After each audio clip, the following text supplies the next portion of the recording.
Kaka yangu, habari za sasa hivi? Salama, kwema lakini. Kwema, unaitwa nani? Mimi naitwa Kevin Julius. Kevin Julius. Kevin Julius, unajishughulisha na nini maeneo haya? Mimi haya mazingira mimi nauza mayai. Kazi yangu hapa ya kuuza mayai. Oh, sawa. Una sali dini gani labda? Mimi ni mlokole. Wewe ni mlokole? Mimi ni mlokole, yeah. Umeokoka kabisa? Kabisa yani. Ni kitu gani Mungu ambacho alishakufanya katika maisha yako ukaona kabisa yani hapa sio kwa nguvu zangu, ni kwa akili tu za Mungu? Kwanza mimi kitu cha kwanza kabisa ambacho napenda kumshukuru Mwenyezi Mungu. Mimi nakumbuka mwaka wa 2018. Ndio. Nilikuwa bado nafanya kazi zangu za uvuvi. Ndio. Nakumbuka nilipata ajali moja.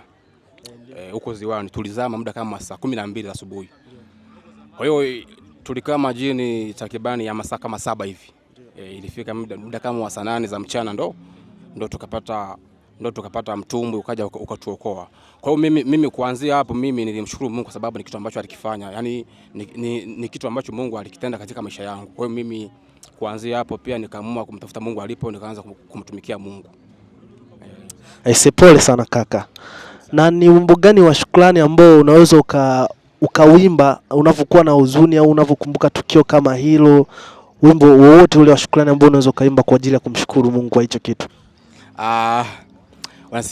Unajua brother, kwa kipindi hiki kusema kweli mimi yani kwenye kuimba sana sasa hivi siko sawa kabisa, kwa sababu nyimbo za kuimba kama kumshukuru Mungu, kusema kweli mimi sasa hivi siko sawa kwenye kuimba. Siko sawa kwa kweli. Sawa, usijali kaka kwa hilo. Na kwa watazamaji, kama mnavyoona story ya kaka inasikitisha sana, na mimi ningependa kumchangia hata yai moja ya angalau Mungu aendelee kukulinda kaka. Akubariki sana. Sawa. Kazi yangu ni hapa ya kuuza mayai. Mimi kwa siku naweza toa 3 za mayai. Kwa hiyo namshukuru Mungu sana kwa sababu kwa akili yangu mimi siwezi kufanya kazi kama hii. Kwa sababu ukiangalia ni watu wengi sana ambao wanaingia mtaani na tunahimiza mayai lakini hawapati upenyo pia. Kwa hiyo mimi kile ambacho nakipata kwa siku moja nachukua 3 za mayai, naingia shilingi 15,000 kwa siku moja. Kwa hiyo mimi napenda pia kumshukuru Mungu kwa sababu ni nguvu zake mwenyewe.